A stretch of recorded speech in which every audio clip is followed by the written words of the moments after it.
This conference will now be recorded. Oh, look at that boat. Better get the short chair. if you can.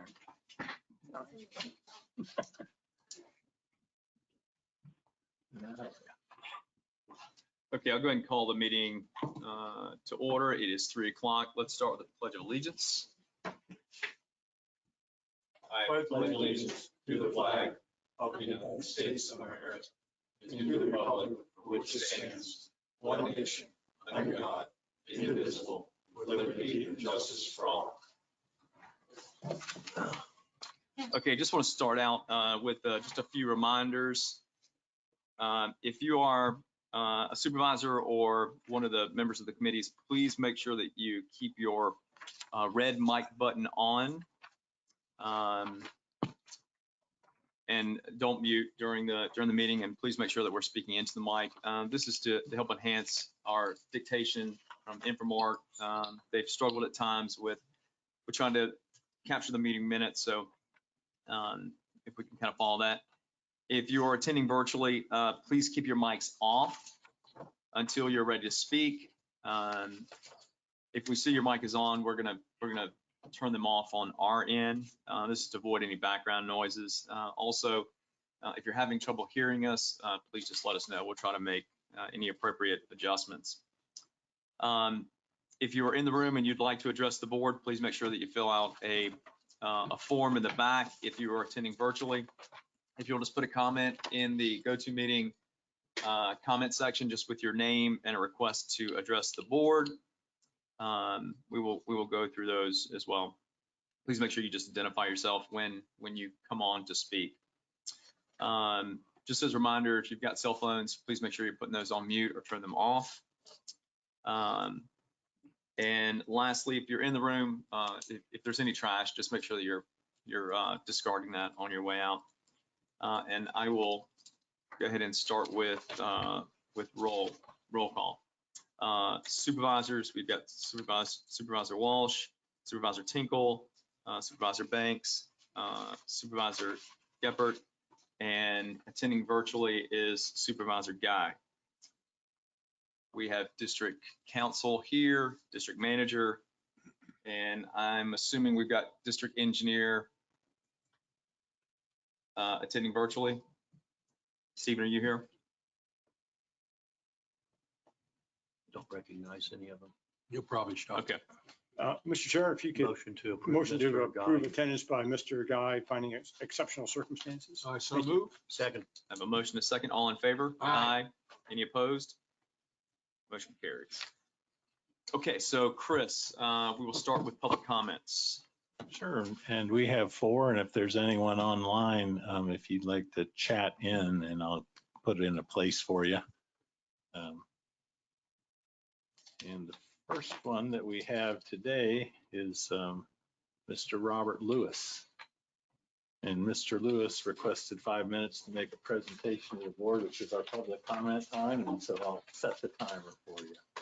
Help yourself, and please introduce yourself. Chairman Banks and the other members of the Gateway CDD Board of Supervisors. I am Robert Lewis, Gateway Greens resident residing at 11501 Mahogany Run. In response to the recent request by the board of the Gateway community asking for ideas to add activities to by the Gateway Commons Park, I had requested permission to sail model radio controlled sailboats on the lake, first in front of the soccer fields off of Griffin Drive. I brought a typical sailboat, which is over to the wall over there. I was notified by Brian Brashear, the Public Works Manager, that my request was approved. However, it was going to be at the Gateway Commons Lake. With that approval, I further asked if 4 small buoys could be placed as markers for model sailboat racing. And I also asked if it could be possible to use a small retrieval boat or float tube in the rare event that a boat would lose control and end up on a bank not otherwise accessible. He presented this to the attorney for the district, and here was the attorney's response. The ponds, lakes, quote, the ponds, lakes, and integral parts of the district surface water stormwater management system are not intended to be used for such recreational purposes as you propose, thus absent a different direction from the board, placement of buoys and the use of kayaks, canoes, float tubes, etc. for retrieval are not authorized or permitted. So with that in mind, on behalf of the Gateway Model Sailboat community, I am asking the Board of Supervisors to grant the following. One, the placement of 4 stationary buoys that can be easily be removed if necessary, and the ability to retrieve a model boat in the rare event it would be needed by using a watercraft such as a canoe or kayak. Now the buoys, and I'm holding a typical buoy here, is held down on the floor of the lake by a cinder block with a rope coming up and over, and that is designed that it goes up and down with the tide level of the lake. It is very similar to the types of buoys used for crab and lobster traps. Now, with respect to the chase boat, this would be a rather rare need.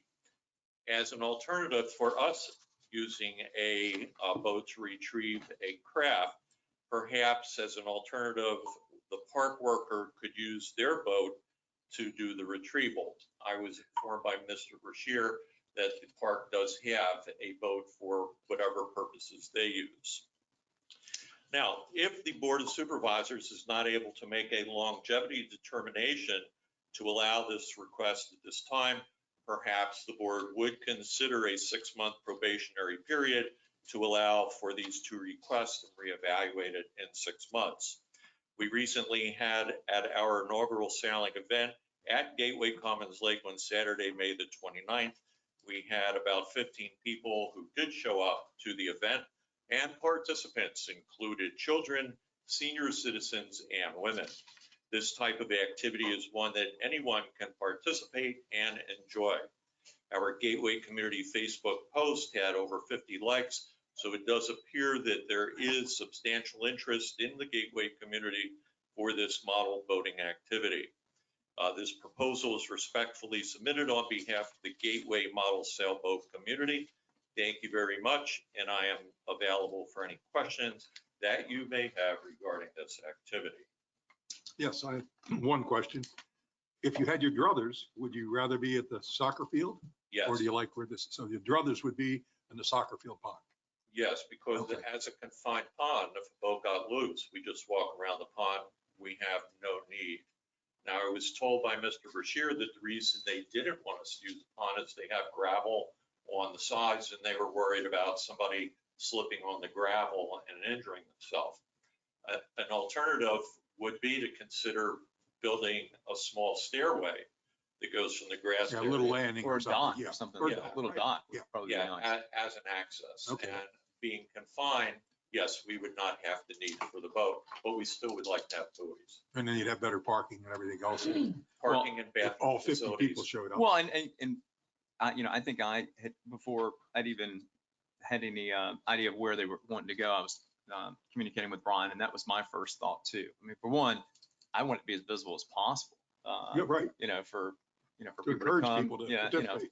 if nothing else, just to provide some recreation. So, and Brian did tell me they were concerned about the rock, and it's not as stable as, I think the other lake that they proposed, which doesn't have any gravel. So they were looking at the safety concerns. But I think one, if it was feasible, to maybe put a dock or something over there. I mean, we have to be careful because once you put a dock, then kids want to, at that location where you've got thousands of kids over the weekend, you would have them, going down there and wanting to get on the dock. So we have to kind of think through that just a little bit. But, as far as the buoys, so 2 things. I don't see that big of a deal on putting buoys in the location, as long as staff is responsible for putting those buoys out and retrieving them, just to limit any additional risk and liability from residents going in and setting that up. Now, from your chase boat, I don't think we would want our staff to be on the hook for retrieving your boats whenever one went astray. Tony, to limit liability, could we designate or if you've got one or two people that would be older and be responsible for retrieval, could we have them sign some type of waiver, which would allow them, the ability to go out there during their operating times, only in the event of an emergency, which I guess would be to retrieve one of the boats. And we'd have to probably approve if it's a kayak or canoe, because ultimately, I think what we're trying to do is make sure that there's not any liability concerns. Because again, you go out there, something happens, there's a gator, you flip over. I mean, opens us up to pretty significant. But if you don't have a way to retrieve your boats, I don't know how often they break down or something goes awry, but I'm sure it does happen on occasion. Well, I belong to the big club up in Punta Gorda, and I'm there 3 years, and I cannot remember the last time or the first time we ever had to use a chase boat. Okay. So it is, And having the rock all the way around it, gravity and the tide will take it to a shore sooner or later. yeah, Right. except for the common lakes, because. Well, I was talking, Yeah, my thoughts are up here. Are the boats motorized? Pardon? Are the boats motorized? No. No motor at all? Oh, you mean the sailboats? Whatever boats? The only boats that are motorized are the small electric scale boats. I had my PT boat out there last week and my electric tugboat about that big. Reason I ask is about 6 months ago, friends of ours across the lake had their family come in from New York, and they brought a scale model boat, maybe 2 feet long. Mhm. And it was one of those jet type boats. And the 9-foot gator took it apart, just took it apart. It was nasty. The kids were very upset when that boat got demolished, but and I think what it was the noise and the irritation that caused the gator. That's why I was asking if these are no motors to where there's no noise. How do you control them? Well, the sailboat there is no motor on the Wind. sailboat. It's wind. So I could operate the rudder and the sails. I could make the sails come in and out. But it's all not motorized, but Radio it is, controlled. it's remote controlled. So, Remote control. yeah, okay. Then the big one. Notwithstanding all these other issues that I think we can get around, there's one that, in my opinion, we got to get around. What's South Florida going to say? Do we, or can we go to South Florida and ask them for permission to do this on a limited case basis? Or should we? I don't know if we need to go to them, but back to the point with regards to, I made a couple notes. If the board's going to authorize this to occur, we have a standard form, if I recall, for participating in recreational activities. It's a waiver and hold harmless and indemnification.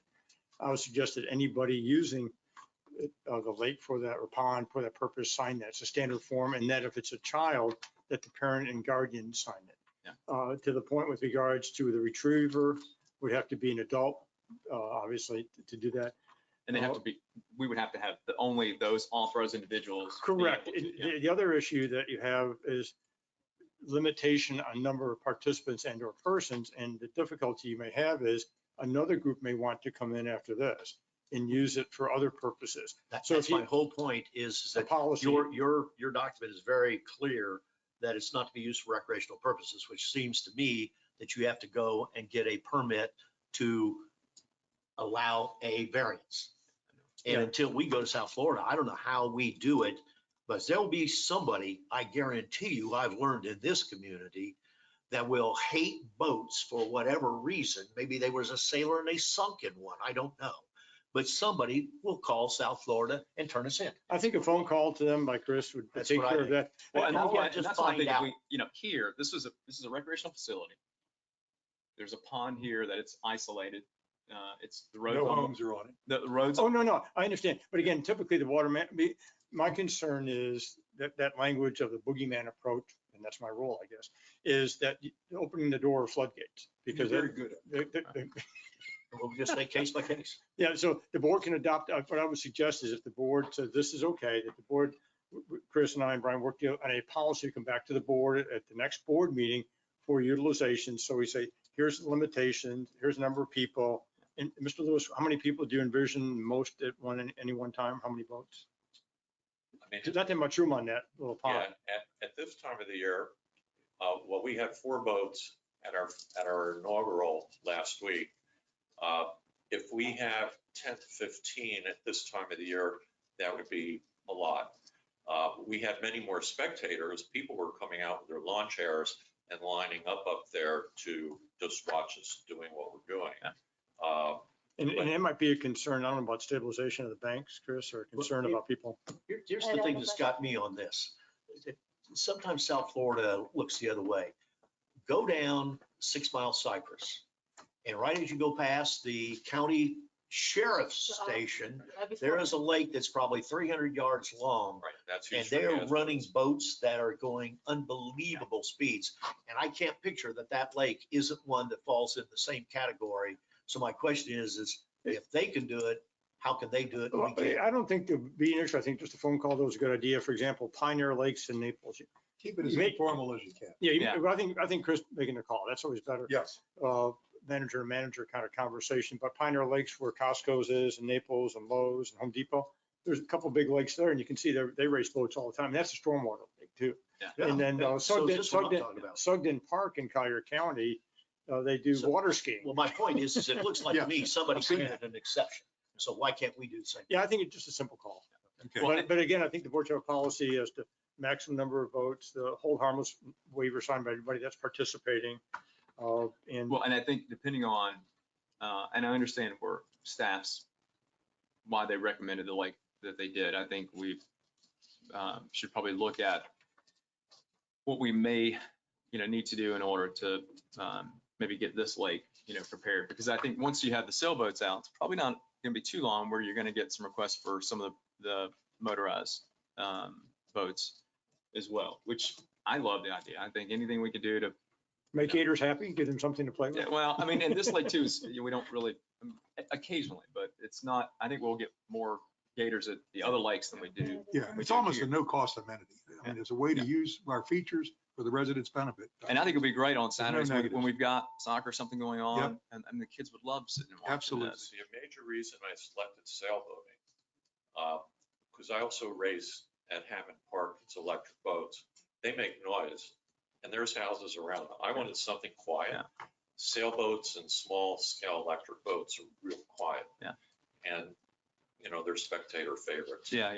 But once we open the door up and by using this pond, we shouldn't have any problem with noise, reasonable noise. We don't want jet planes, but And I just basically responded to the request.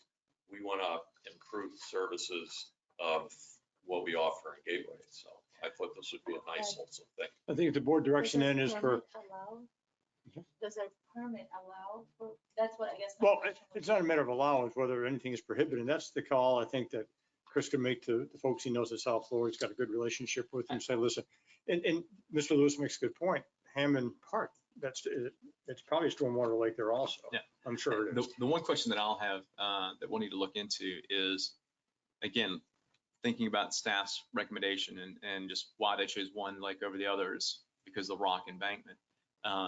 Putting up, whether it's a floating dock or a fixed dock, that's what I'd want to know. Are we allowed to do that? Is there any restrictions on? I think, again, just have that chat. I know other water management features and stormwater management features and other communities in Southwest Florida have docks. Fiddler's Creek, they have docks along the Fiddler's Creek. It's actually. and if you don't want to call it a dock, just put in a concrete ramp. I mean, there's a way to do No, it that doesn't yeah. violate. I don't think it's an issue with South Right. Florida. Just, Okay. again, how much Just- time is spent, I guess, just in just putting the sailboats in and pulling them out? Everything else is just controlled from the bank side, right? So you wouldn't need to stand on the, No, we stand up on the grass. okay. So Yeah, the only there's time you would nothing even, I'm just saying, if this lake, if this is where we choose to, to set this up, it's rocks. So it's not as flat as a stable embankment. And maybe sometime this week, you can just maybe walk over and just take a look at it and see if it's, if you I feel. prefer walking down rocks because when I walked down into the water to put the sailboat, I sunk in about 10 inches in muck. And when I tried to pull my foot out, took my shoe off. Okay. Probably better off. Right. in a rock. Yeah. So, okay. And again, what I suggested that to have some controls over it, because there might be other people knocking on the board's door, district door. That's, I think, a policy would be helpful. And again, if you recall, the district has the surface water management system rule that said you can't use anything, you can't put anything, can't do anything with the stormwater management system unless authorized or approved. And so this is one of those situations where, okay, in this discrete instance, radio controlled sailboats, 10 to 15 maximum, hold harmless waiver. You work on all the correct verbiage. Yeah, I can Can we work get a with what I can sense of do the is, board that we're supporting, Is putting it anyone into opposed to- short-term and short? As long as- I have questions. I have a question in regards to parking. We already, I would be in favor of having it at this pond versus the one at by the pool. However, I am concerned that we already have issues with parking on the weekends, giving On, all that. parking's an issue on Saturday and Friday night. And I don't know when they're planning to do it, but I would go We out and put say. Saturday mornings from 9 to 11. But with respect to parking, when we showed up on Saturday at the pool, we were told we can't park here because this is for pool parking. And they wanted us to park on the grass and the concrete by the So I get, driveway. okay, so then my So the 10 concern people are at the goes out pool, the window they didn't want you to because- take up those 10 yeah. spots. Okay. So we can work through that, but, Yeah. I'm sorry, what else did you? So that was one. And would it be, should we be having a club maybe? Would anybody be able to participate on this? Or should Mr. Lewis have a club? Like, who's gonna be holding those forms? Who's gonna be the person in charge of making sure people are signing waivers? Is he gonna be in charge of doing that? Is it staff? Is it us? Like, it's Staff. best to have an organization. I think that's what. But, you know, if the board wants to make it more formal, but I think in the absence of a formal organization, then Mr. Lewis, you can task Mr. Lewis, here's what you have to do. Everybody that participates, you need to make sure they have signed a waiver and provided to staff.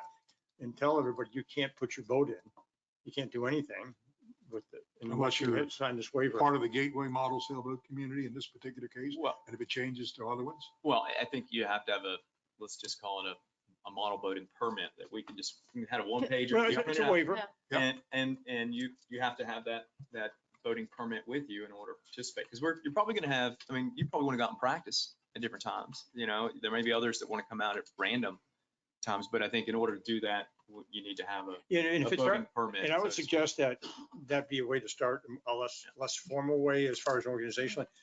But if it gets a little bit out of control and say other people want to come that Mr. Lewis doesn't know or not willing to be so willing to abide by any requirements, then we can come back to the board and say, whoa, Okay. everybody out of the water. Yeah. We need to fix this, have a more formalized process. All right. I mean, I brought it up, so that would be fine. I could do that, Membership, so. A vest, membership, easy. limited to Gateway Greens resident or Gateway residents. Oh, really? GSCDD. I Really? tried, GSCDD. GSCDD residents. So I think the consensus is we want to support the club and the initiative. There's a couple things we need to work out as far as final location and getting the amenities the way we want. I don't think there's any issues with the buoys. I don't know how long it would take for us to maybe transition from one pond to the next. I can talk with staff to see how, in the interim, how difficult would it be for them to throw those buoys out? Because it's probably going to take us, probably, I'd say a month in order to maybe get that location approved or do what we need to do. So I'll have someone from staff reach out to you and let you know Okay. with how soon we can get the buoys up or which pond is going to be Is this You pond think big it- enough? You think it's gonna take more than 2 weeks one here? for him The to one right over here. formally? I don't think so. That's big enough? I think that we can craft something in 2 weeks to come back to the board, and the board can bless it, add to Great. it, subtract from it, working with Chris. Yeah, the and call then to Mr. South Lewis. Florida is the big deal. So a matter I'll of make it as onerous as possible. a that few Mr. Lewis weeks wanna at the mark it most. I off. mean, we want to try to fast track this. We don't need to delay just putting some buoys in the If pond. Chris makes the call, it'll be real short. You'll know then. As I mean, opposed there to are some somebody else. evenings, if it's a nice evening.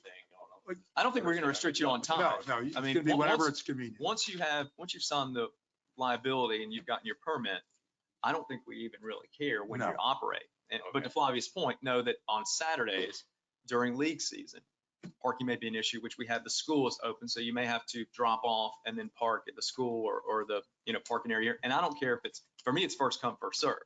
If the boating club is here and then that's fine. I don't really care where you park as long as you park in a designated approved area.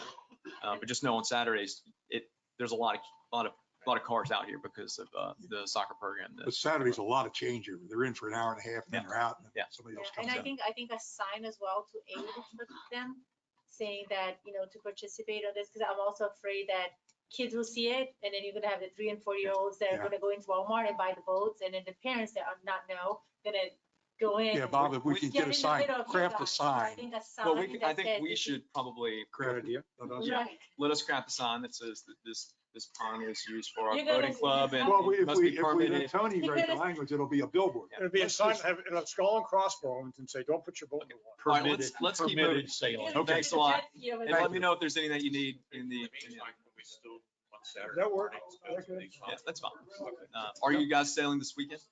Don't drink the water. Weather holds up. Okay, Super. We're doing Uh, instructions. okay. Instructional sailing. I hope the club grows. That's a great I think idea. it's great. I'd love to go out and watch. Thank you.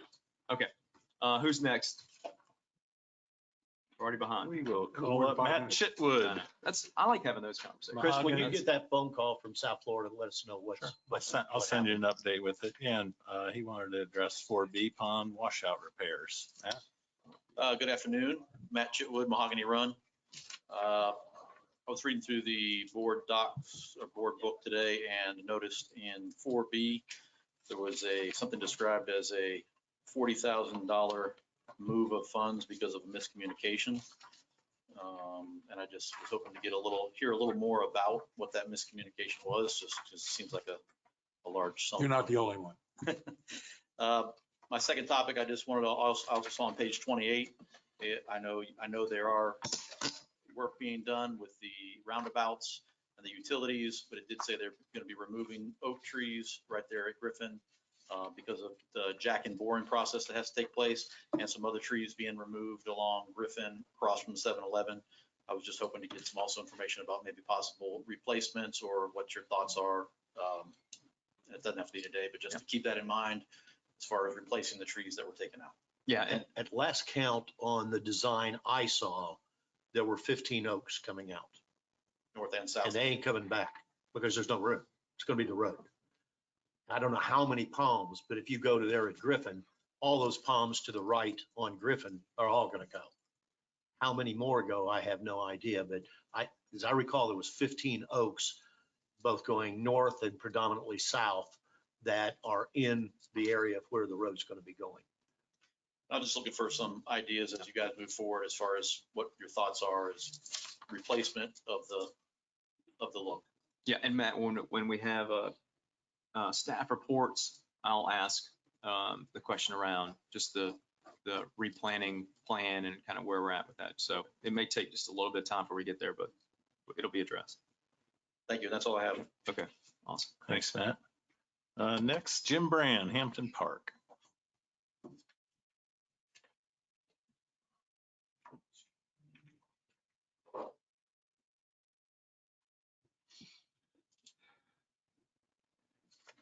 Good afternoon, Board of Supervisors. Thank you for allowing me to speak. I'm James Brand. I live in Hampton Park, community in Gateway. I would like to commend Mr. Shoemaker for the work that he does for Gateway. And of course, especially my experience is in Hampton Park. I urge him to stay. I understand he's made the decision to leave. I can't imagine why in the world he would want to leave such a wonderful community. I also want to commend the staff, L. Harris and others, for the work that they do. With Chris, he makes his cell phone number available. I've called his number and he answers. And given time and ability, he will come and respond to whatever the issue may be.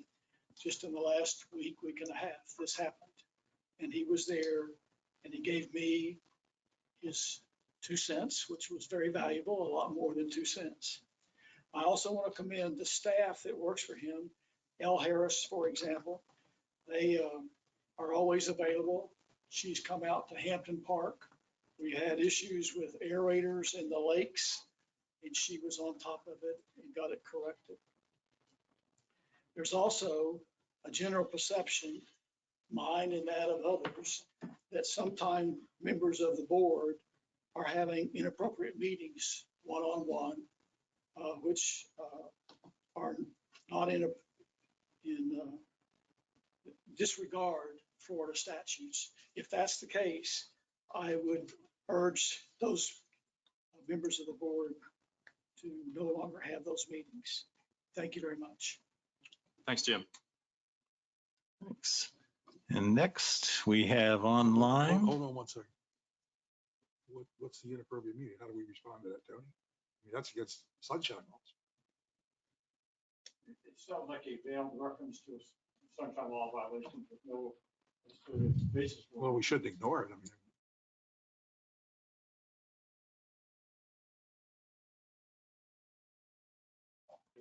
My position on that. I think we all are. And if somebody's not, do we have any responsibility to track it down? I don't believe the board does. The board needs to keep reminding each other, and I remind you, Chris remind you, all remind you of your obligations and constraints of the sunshine law. If someone believes there's a violation of the sunshine law, there are civil and criminal remedies that are available for them to pursue. Oh, for the individual? Yes. That's the deal. Specific articulatable. Okay. version. I mean, there were no specifics, so. And again, law enforcement investigates sunshine law. The attorney's office. Jim, if you know of something like that, I guess it's really incumbent upon you to take the action. I've heard it in my community. I have no specific. Okay. It's like trying to swat a rumor. All right. What else do we have, Chris? We have Rod Senior is online. Mr. Senior? Hi, good afternoon. Can you hear me okay? Yes, sir. Thank you. I'm speaking from my car. So I want to speak about the item on the agenda with respect to the district manager agreement. Can you still hear me okay? Yes. Very Yeah, good. you good, Okay. Rob. Yeah, my battery's dying as well, I'm afraid. I've been stuck in a traffic jam on I-75 for the last 40 minutes. Okay, let me get to the point. I support Chris if he's a good man, and I hope that he'll decide to stay. I agree with Jim Brand's last comments. I've taken an interest in this district, as most of you know, since 2007 when I led the Stop the Park. I've seen district managers come and go, and most of them not anything of the caliber of Chris Shoemaker, and I include Bill Knight, Al Abdo, Cal Teague, Scott Connell, April White, and I don't think you can find a good district manager on every street corner. I understand that there's items coming on the agenda. I hope that the board is unanimous in supporting Chris'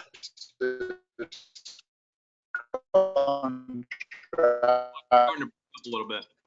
if Chris would like to stay. If the board is not Hey, Rod, we're losing. Yep. We're getting about every third word. Let it go back after he gets in rage. It's probably moving. We got the gist of it. Yeah, Mr. Senior, you are offline now. If you'd like to call back in a minute. in fact, Let him call back in. Okay. Okay. the chairperson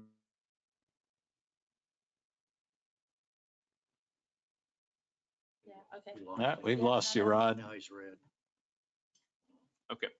Who else do we have, Chris? That's it today. Okay. All right, moving on. if is You better not mute. in favor of this agreement, I think it's we've got an untenable situation, and I would Well, we'll have to wait for another time to hear you. I chatted out that we lost him too. So can you just, the board to play musical chairs, the district manager going forward. Thank you. Thank you. thank you, Rod. Okay. Okay, did I lose you all? Yeah, we didn't hear everything, Rod, but I think we, I did everything I had to. Yeah, I'm just real. Tony, District Attorney, Yes, the first item on 3A little I is the district manager agreement. And this is my understanding of the. Speaking to your mic, please, Tony. Oh, I apologize, Mr. Guy. I turned it off earlier. Is this better? That's much better, thank you. Thank you. I apologize. After the board meeting last time, I revised the agreement. Hopefully I captured the consensus of the board in a number of respects. And there'll be two actions I believe need to be taken. One is the agreement, and then simultaneously would be the job description, because that becomes an exhibit to the agreement. The agreement starts at the draft is at page 7, and I'll just go through sort of the highlights of the changes. On the first page, in the last sentence of Article 1, the performance evaluations of the manager would take place semi-annually as opposed to quarterly. In the original, that's what's in this draft, and that's redlined. On page 2 of the agreement in Article Roman numeral 3, as far as an additional obligations of Mr. Shoemaker, the deleted parts on the right-hand column, what I did, took those out and put them in the job description generally. I think that was the consensus of the board, that they need not be in the agreement, that would be in the job description. And when we get into the job description, you'll see the requirements for detailed written management succession plan, objective annual written performance evaluations, and evaluation of employee job classifications and compensation are in the job description, which begins at page 15. Hey, Tony, why did you pull the quarterly reviews out? I think the board's consensus was semi-annually. Quarterly is an awful lot. Quarterly is pretty standard. Quarterly That- performance never really reviews. I ever worked, but okay. Yeah. And again, it's a board's prerogative of how that would, but that was my understanding from the discussion. And just a general consensus, and again, the board can have quarterly, however often they wish. And so in Article 3, again, when we get to the job description, I believe I recaptured what was taken out of the body of the agreement. On Article 5, beginning in C, the board talked about buying down a certain number of the PTO hours, and we made sure it was PTO versus vacation or sick time. And I put in there numbers, those are plug numbers for discussion purposes only. It's because no one had, at the time of the last board meeting, no one had the numbers. And Laura was kind enough to work with Paychecks and obtained the calculation as to the number of hours involved, which was an Excel spreadsheet, and that is attached. It's page, it's actually after page 12 in the agenda packet. It was an Excel Page spreadsheet. 13. Is it page 13? Yes. And so if you look at the bottom of that, and Laura is, if the board wants Laura, she's in her office, but she can come in to address it. But this calculation reflects on the bottom, it gives you the total PTO balance as of June 6th. That's what they worked it through, 533.24 hours. And then below that is if you pay out a certain number of hours, what the cost of the payout is, how much is left. And so what I did, again, just for discussion purposes only, for a plug number, I referenced that as of June 6, 2021, Mr. Shoemaker projected to have 533.25 hours of PTO accrued and unused. And that's as per that document, that printout, in that the buyout amount of $13,990.38 equating to 300 hours of PTO was, again, just a number for discussion purposes. If you go down there, it would leave him then with 233.24 hours. And again, the parties can agree as to what that number would be. Yeah, my question on this, Tony, is I got in one hell of a lot of trouble with this with the Department of Labor years ago. And I got sores over it. You don't play games with this stuff.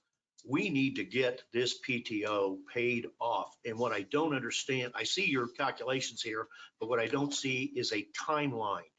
When is that 533.24 hours going to be gone off our books? My deal is that should be done in no more than a year. Well, no, the Get board, that out of here. once again, that's what the board can do. And what this agreement is, we buy down 300 of them. And if the board wants to say all of those need to be gone, But he can carry over. The policy manual allows you to carry over a certain number to the next year. And I think it's 280, Chris, I think, is it? Why do Can we be carried want, over. my question though is, why do we want to do that? That's in the manual now. It's an exposure. That's in the manual now for every employee, I believe. We've Or got- Laura, can you Okay. mosey on in? But that's in the manual right now. If the board wants to change the manual, they would need to do that. But the 533, 624, as I understand, is what's been calculated through June 6th. So the 533, we are allowed to carry over 280. So that differential is what, 250? Is that correct, Laura? 280 is what can be carried over to the next year? Under the current manual, I Yeah, the believe. current manual, you can accrue 280 hours in a year and you can carry over 280 hours in a year, which will give you a maximum of 560 hours for 1 year. Okay, so, And then, but that doesn't leave any room for any carryover or any additional accrued PTO during the year. so if you can accrue and carry over for an additional 12 months, what happens at the 24 month? If you haven't At the end of used, the 12 months, it cuts it off. Paychecks just, You you lose can't it. get You it lose anymore. You You lose lose it, yeah. it. And according So to the handbook, this is it's what's in the same policy thing. today. So, And yep, and You just can only be aware, car- we do this. You can only carry over 280, correct? correct. Right. And so I just want to make this So the aware. next year you start off with 280? Yes. Okay. So Tony, if we do this, we're gonna have to look at every other staff member Yes. and anyone that has any carryover, and honestly, any staff member that has not been able to, has lost any time. I can speak to that. The only other person that was above where they were supposed to be for hours was Kenny. And In this you last 12 guys- months, or, And you guys voted you approved a payout for his PTO and he is back under where he needs to be. okay, there how are- about, there have are you no looked at the other past staff. 3 years? I didn't look back that far, but I believe what I was told anyway is the previous policy was to just pay off whatever they were over. Paychecks, the way the system is set up, will not let you carry over more than what you're supposed to have. It wipes out the extra. So if the board. And our handbook has said that as far back as So I we're can look. It's we're a use operating it or lose outside it. of our existing Well, policy but, today. okay, if the district has in the past paid it down so that the rollover did not exceed what is in the manual. Well, so then let me- no- the but- reason we've done this in the past is to stand the policy up. So we made an exception in the past. I think it was probably 2 years ago. We made an exception. We made a payoff because there was one employee that was over and above. Mhm. We did that payoff and we had this policy and we said, moving forward, We're going to be clean. we're gonna adhere to this policy. Yes. And so now, and We have again, not. I have no problem paying people for the time they accrue. And if they're not able to take time off, I understand that. But we either need to adhere to a policy, which this is not the first time that we have a policy in place and we don't adhere to it. Oh, no, I agree. And I think I mentioned that last time, that on a go-forward basis, once this is cleaned up, as to Kenny Hall, and assuming there are no others in similar situations. That was my just question. Kenny. Is there Everybody anybody is else? good right now with the exception of Chris. Then on a go-forward basis, I think we have Paychex monitoring it. I think would be very helpful to the board is to have a report in November of each year from Paychex saying, here's where the employees are. And it's a heads up to the employees also. Now, what you end up with though, is if an employee has 320 hours, they're going to take 40 hours off between Just November 1st and December 31st. Well, they To can't. clarify as well, it's not on a calendar year. It goes based on your anniversary date. Okay, So- whatever the anniversary, Yeah, okay. so, and I know I have to provide the accrued hours to Sonia every year in, I think, August, when she's getting ready to do the financials and stuff, so she knows how much is out there. So I can provide that at any time. It's. What is the PTO number for 2021 year to date of whatever his? That's what employment you date have was? in that Right, spreadsheet, this is after June 6th. which is that's what they through this projected for. current pay period. Yes. So, No, that's not my question. My question is, since going back to his date of employment, which is, I have no idea, how many hours has he accrued to the PTO?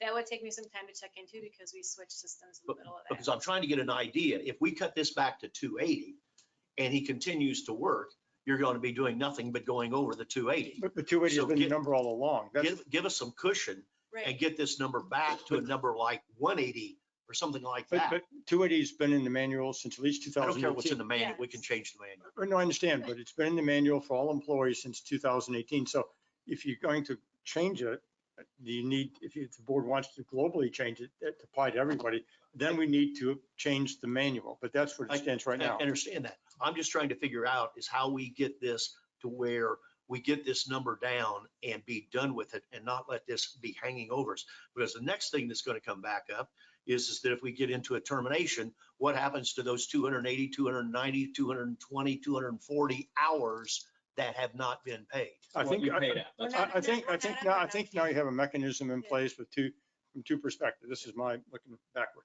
Laura in-house, paychecks out-house, in a sense, are monitoring that. And that, I think they're very fastidious about ensuring that there be compliance on a go-forward basis. Well, That's, we should have this for every employee that is We do have applicable to that. this. Yeah. Okay. Yeah. And I think what we need to look at is, I have two questions.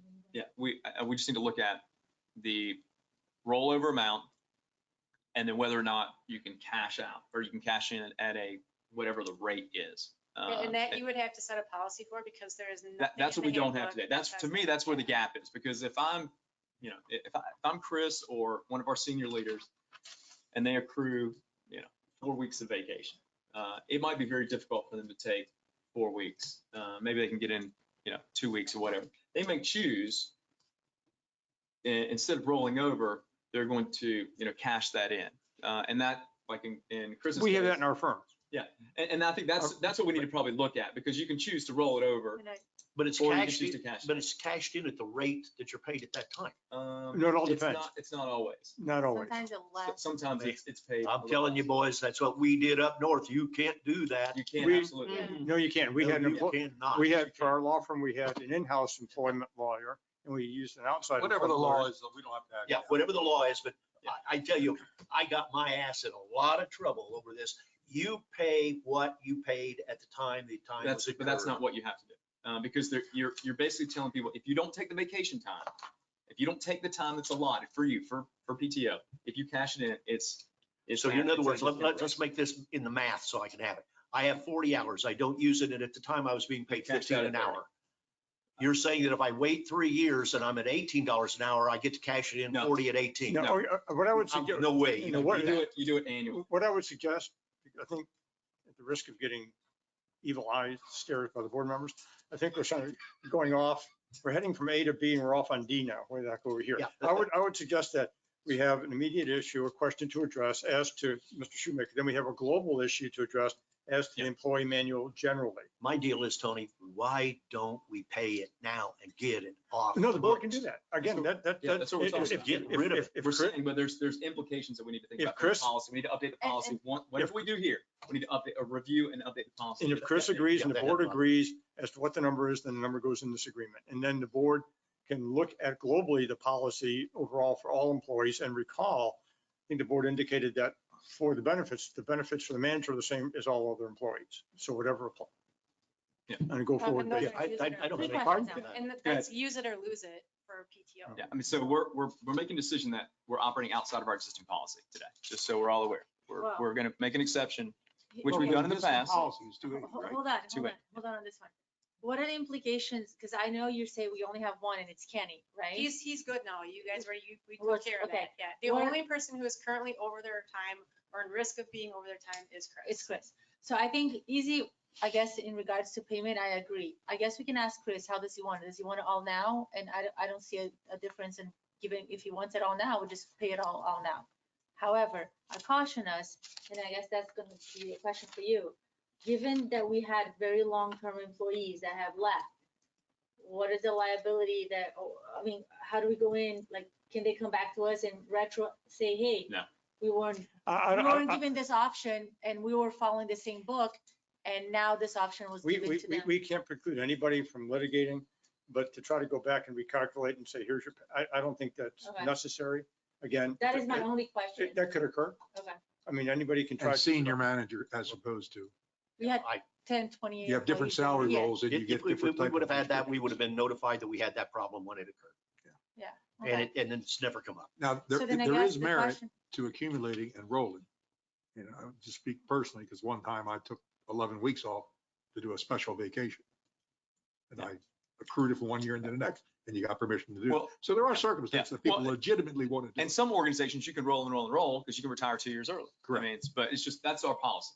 We just need Okay. to review it and Chris, update it. do you have a preference in how would you want to get this paid out? Well, I guess it's I your just money. make one statement where this kind of started snowballing was after Irma. And then we had all the FEMA Yeah, I mean, reimbursement and all that work going on. And the last 3 years, when I still had that balance, I was paid for it. yeah, There I was mean, a we check get issued, it and we but, see it's yeah. valid that you couldn't take the time off. That's not, I don't think that's Yeah. the question. And I should take it off. And How do you want it? Do you I- want it like, I think Mr. Tinkle had a good idea, is like leave 80 hours in the bank to have that for time off and pay out the rest of it, Okay. and then to get it off that the answers the books. question? Okay. That's, So So, once we get the next position approved, we're gonna look at today, the assistant, this should never happen again. right. I Well, certainly would hope not. well, and I would encourage But- all staff to take time off, you Absolutely. know, when they, because You've I earned mean, it. you need should it. Take it. And Laura Laura and I had to talk about this in January before my Yes. anniversary I'll date. do the And we calculation. basically said, Yeah. by the end of the year, I'll- we need to when have you that keep my answer, balance no. back to 280. Moving So- right along. so what I will put in there is that the district is basically paying off 453.24 hours. And I'll calculate that number and insert that in there, With which leaves a 80 residue with of 80. Carryover. But that automatically leaves a residue of 80. Electronic? I like that idea. So I'll change, because that number then will change, so it's 453.24 hours, okay. So that takes care of C. And I cleaned up in D1 and D2. Laura reminded me that the manual no longer has vacation and sick time, so I deleted any reference to that and also deleted any reference to rolling over. Instead, in D1, he gets PTOs detailed in the employee manual for regular full-time employees and permitted PTO carryover for managers as contained in the employee manual. And so right now there's I can't recall, Laura, is there a different level carryover for managers and other employees? There's 2 levels in there. There's one for managers and then non-manager. What's the carryover for managers? That's It's just, 280 they're both for the same, everyone. right? Yeah, Okay. So that's what I changed in D1 and D2 to make it consistent. Going down to Article 6, again, for discussion purposes, there was some board discussion about termination and timeframe if Chris was to resign. He'd have to give not less than 90 days notice was in the original draft, and this was changed to not less than 30.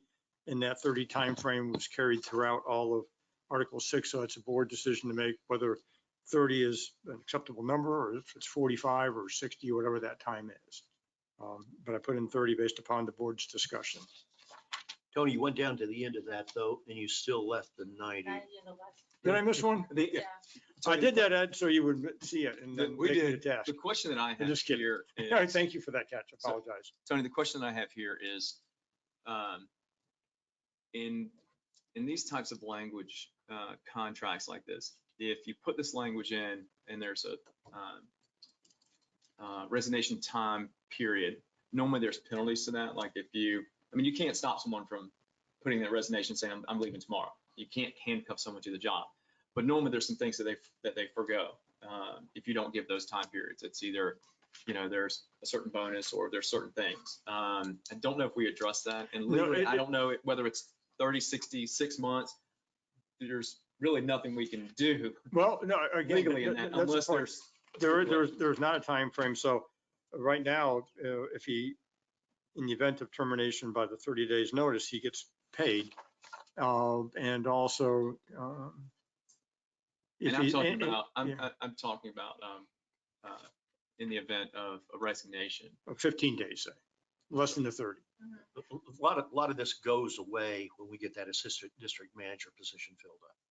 A Well, lot of this goes away. No, the question is, and it's a good point, is that if notices, if the resignation that Chris provides is less than 30 days, does he lose any of the other compensation he would otherwise receive for I'll call it time compliant termination? And that's a good question. The board can say, yeah, you forfeit half of it, or I don't want to get in that. Because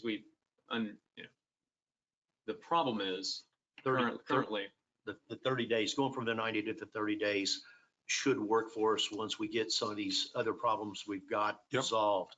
I agree. What's causing all this is we don't have a succession plan, and that's got to be solved. This brought it out clearly. I've been And I saying think it that even for goes, over a year. it goes down, 2 years. it goes further down the line. We'll talk about that later, but right now, we've got to get this solved. Yeah, my only point was it doesn't really matter whether it's 30, 60, 90 days. we don't have any, there's no hooks in that, so It's our will. If he Well, wants to it's do it that one way. So day, 30 days is fine. I got Yeah, I no like the problem. 30, and the reason I like it is if you have a problem and we want them going the next day, It's gone. you're That- gone, But that's not what he's but saying. they get paid for the 30. if we I'm, have I'm it. more thinking about in the event of his resignation, like Chris put Yes. in his resignation. I'm He looking said, at I'll it give you, bigger, but you know, yes. 2 weeks. I could do 4. So we were trying to negotiate through that. He could have easily said, I resign today. I'll give you my 2 weeks and I'm gone.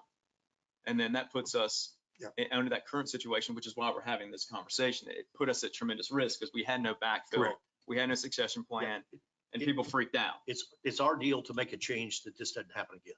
Yes, Exactly. be prepared. All right. Tony, what else you got? And Chris, I would need an address that you want in there for notice. You just give that.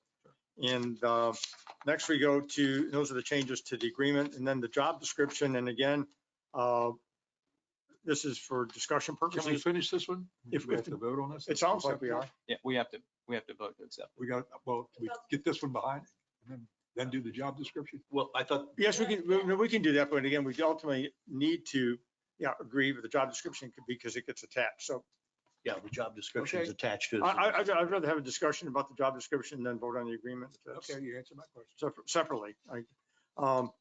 What I tried to do, and again, at the risk of not capturing the thoughts of the board appropriately, at the top, if you notice that, put the revision date and salary range, took out a number and just say to be set by the board. That gives the board great latitude. Gives also this may be revised at any time. And it's all he's subject to the manual except as modified by an agreement. And again, reiterates these interminable at will. And it goes on, the next page, page 2 of 5. Capture what the board indicated about meetings. It has that last sentence at the end of purpose of job. The memorandums, and those are all public records. And then under duties and responsibilities, again, be performed by him. That's where I inserted the detailed written management succession plan, accurate employee job descriptions, each July 1st, evaluate, update, and submit. And then 3. Is that succession plan district throughout? That is as to, it says, Or just his own? it says written management succession plan. I think it's perfectly acceptable for you to ask the leader of your organization to come up, to have a succession plan throughout the organization. He may not be solely responsible for Kenny's succession planning, but he's responsible for all performance reviews, all succession planning, to all P and L. So I mean, everything starts and stops at Chris. Yeah, we need like a manning table in the military to where we have each one of these discussed. Yeah, I did a small m, small p, because that's management overall. Okay. And typically you do succession planning twice a year. Once to design it, and then you do a check-in to see if anything's changed. As drafted, this is annual, so if the board wants to make it semi-annual. Well, no, I mean, annual is fine, Okay. but I'm saying there's probably a working session in there somewhere else. But we got to get it off the ground first. Yeah. Okay. Yeah. That's the big. And then the next one is, again, I think the board expressed that that all managers that report to the district manager give him, you want to make the district manager responsible to make sure all the managers under him provided to him written evaluations of all their employees under their direction. And I had a beginning May 1st, 2022. I recall that was the date. Annually submit the detailed update written management succession plan. Again, that's sort of redundant, but I just wanted to capture that. Annual preparation, updating of operating policies, submit to the board again, and updating and not less than annually facilities and assets, and implement and monitor action plans and provide written status reports to the board, which we have in each board packet. We have written status reports and the board can ask for more. Towards the bottom of that page, I just got rid of the template that was at the top. That's a little box on the right-hand side.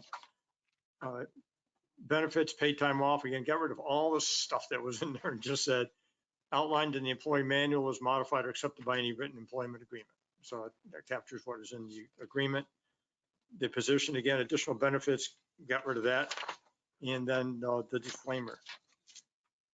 So I have, go ahead. Yeah. Go ahead. I just have one thing, and I thought we had talked about it, but I didn't see it. I'm not sure. What I would like to see introduced is the district manager's direct reports, which is manager/director level. You know, we don't have any director levels today. They're all manager levels. So it's public works, utilities, and business manager. All those positions, in order to hire or to terminate, I would recommend that we have board approval for that. So Chris would do interviewing, have recommendations to hire those, but we would have final say on those.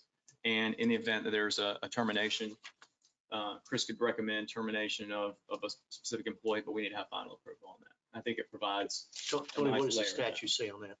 I didn't read that in the statute. The board can do that. The board can put that as, once again, it says the hire district manager, operate the facilities. Let me get the exact language, but it gives latitude to the board.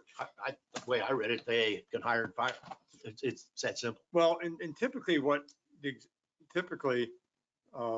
for example, and even in county government, the manager has the authority to hire and fire, but certain department heads require the approval of the Board of County Commissioners. I didn't see that wording in 190. And the only reason why, No, It's reasonable. and it has nothing to do with confidence in the position. But I don't It's think just- there's a those are prohibition on critical department leads, That's a reasonable which could approach. put us at risk one way or the other. So it's Yeah, just, it's oversight and governance is In really my what the opinion, there's intent no is. prohibition because 190 provides board members, duties. Okay. Get that. Well, that Okay. sounds like a reasonable approach. Does anybody Just have put the wording in and I'm go. not opposed to it. Yeah, I don't like, Well, here we I go. don't like the No, but what it micromanagement says of it. that the district manager may hire or other, Yeah. the district manager may hire or otherwise employ and terminate the employment of such other persons, including without limitation, professional, supervisory, and clerical employees as may be necessary and authorized by the board.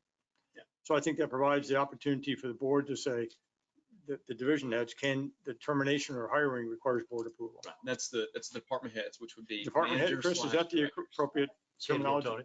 Is department heads the appropriate terminology, Chris? I'm trying to think. What would you call them? Yeah, I think that's appropriate. You know, we don't call them departments, more like sections, but it's public works. That's so, yeah. And I think they're all manager level. Yeah, I think it's all managed, and I would just say manager directors because in the event, Upper level management directors. manager/directors. Okay. Managers, directors may hire subject to approval by the board. Correct. Hire and terminate. Hire and Okay. terminate. Probably just pro forma, but it's Yeah. a good step. Well, yeah, like I said, just recently in Cuyahoga County, for example, the county manager, new county manager, he brought in the organizational. Thank you. Yes. Okay. Are there any other? Yeah, go Yeah. back to the one, were you done? Yeah, I'm done. The education experience requirements, this is not so much on this one, but it's going to come in on the assistant.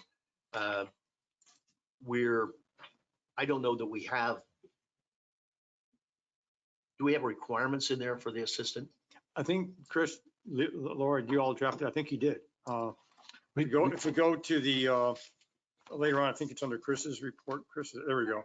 Well, there Laura, were sentences in there. That's why I was wondering. I think that Laura probably, without speaking for Laura, but I will, at the risk of getting chastised. Well, I think she can we- put that can in we there hold on so the board to- can Well, decide. my deal was, is that this minimum of 5 years, is this going to come back and bite us? Let's say we hire a assistant district manager.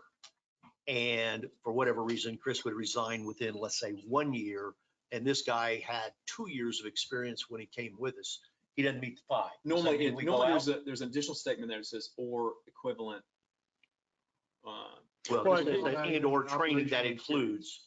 It says operational experience. So it's, the weasel words are. Yeah, I just want to make sure that we There's don't no flex. rule out getting a Yeah. good prospective assistant manager that will not be able to move up the Well, I will tell you ladder. though, that is important. If you're posting a job and you have that it's requirement, bachelor's degree or 5 years of experience or relative experience.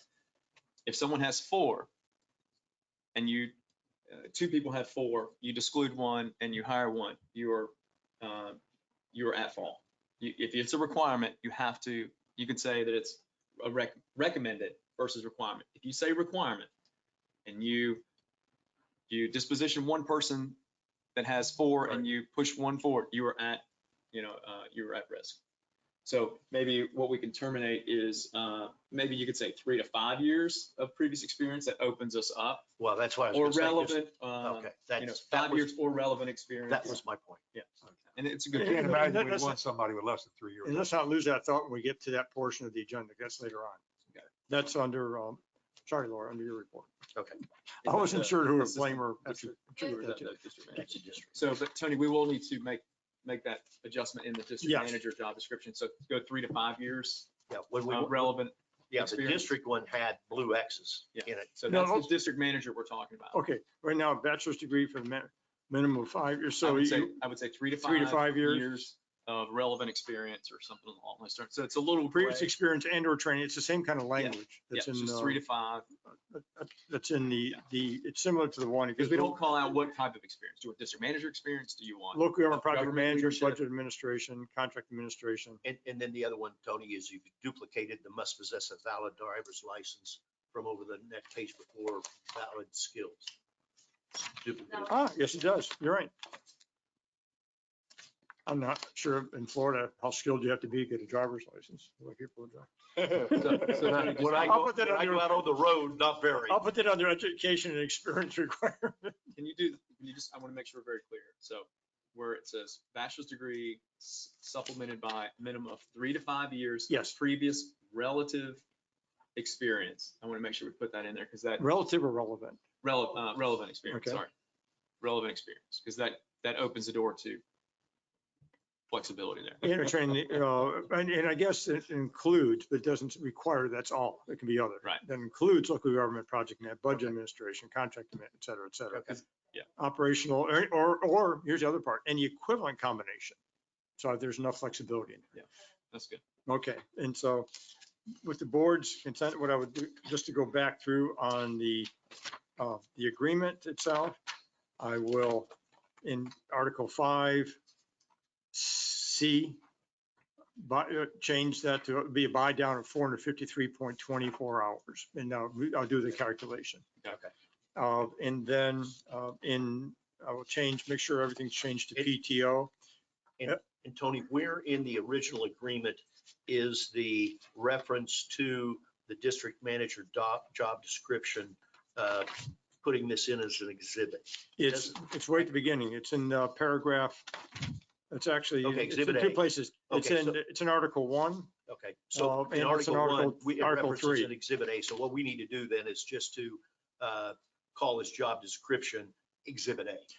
Well, yeah, and it says, it's titled job description, district manager, and then when it's finalized, I will put the Exhibit A on it. But what we just went over is indeed Exhibit A. It will be, yes. Okay. But, and so then the other change to make is that on page 4, make the 90-30 days in Article 5, so it's consistent. Yep. And then add Chris's address. In the job description, that will be labeled Exhibit A. Okay.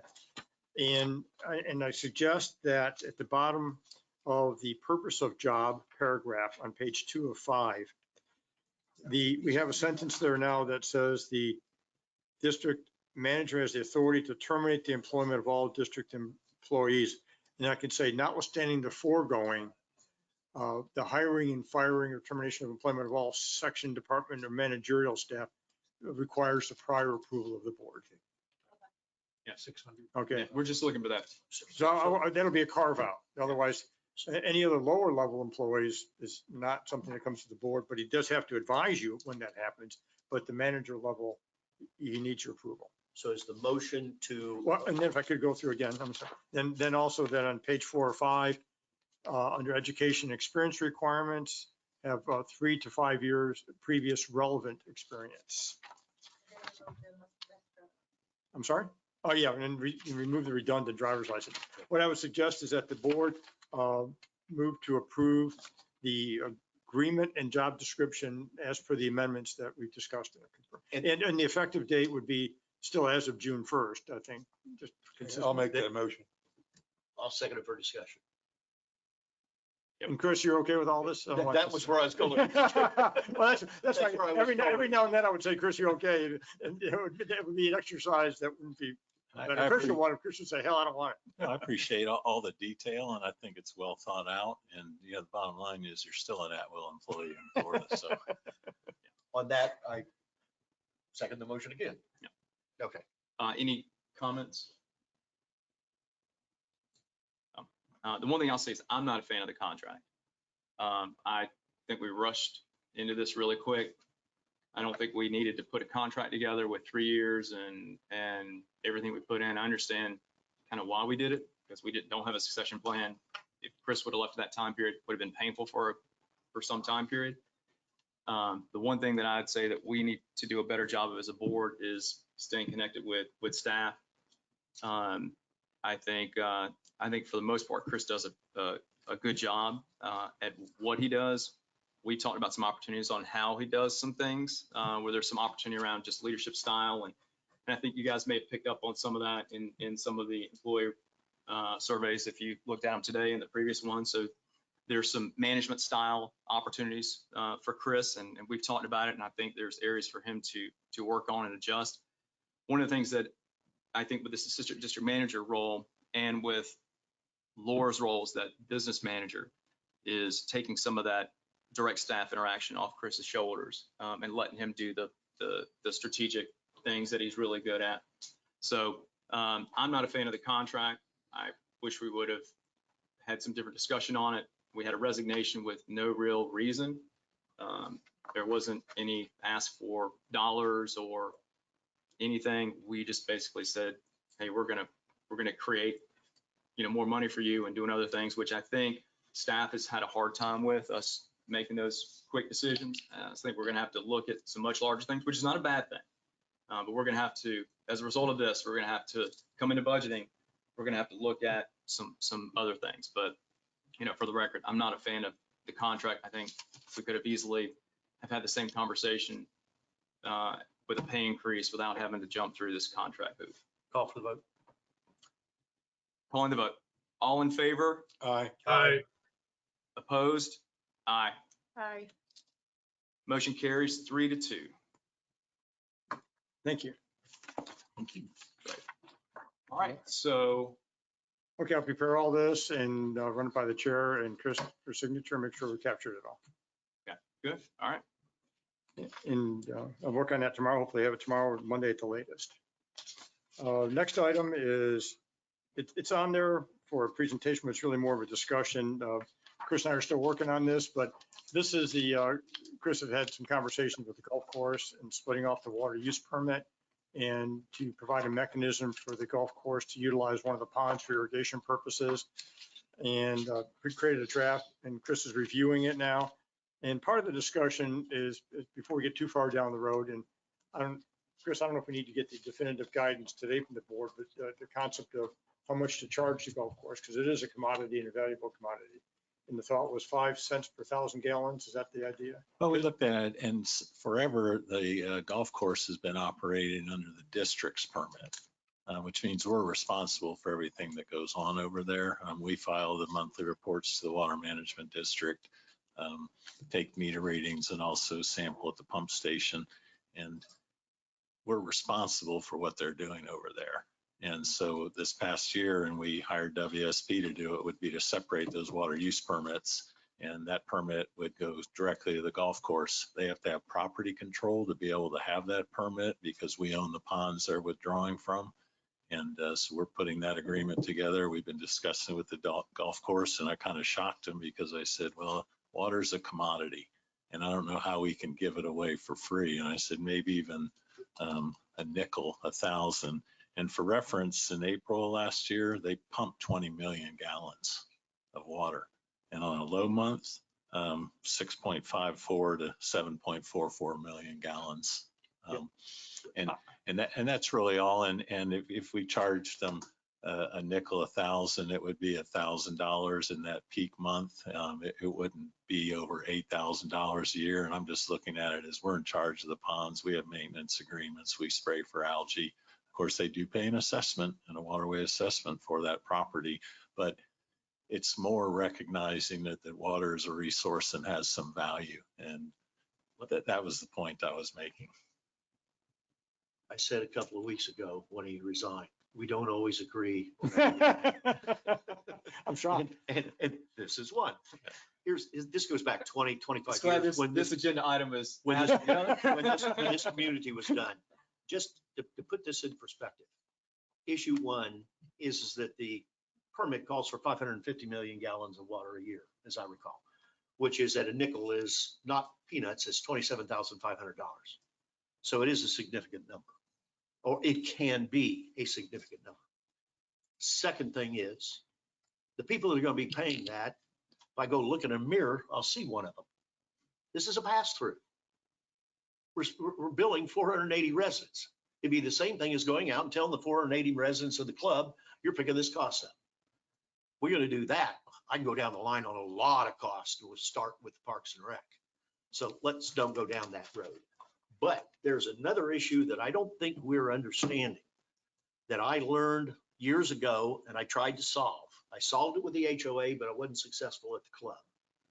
I think I would be now. The club owns those ponds. Go to LIPA and see who owns those ponds. Half those ponds on the golf course are owned by the country club. The district has an easement though. District has an easement, For but they water are management owned, purposes. but they are owned by the club. Do they pay for the maintenance, the club? 226 EDUs times. No. Yeah. You As said part of they the own water it. management. Yeah.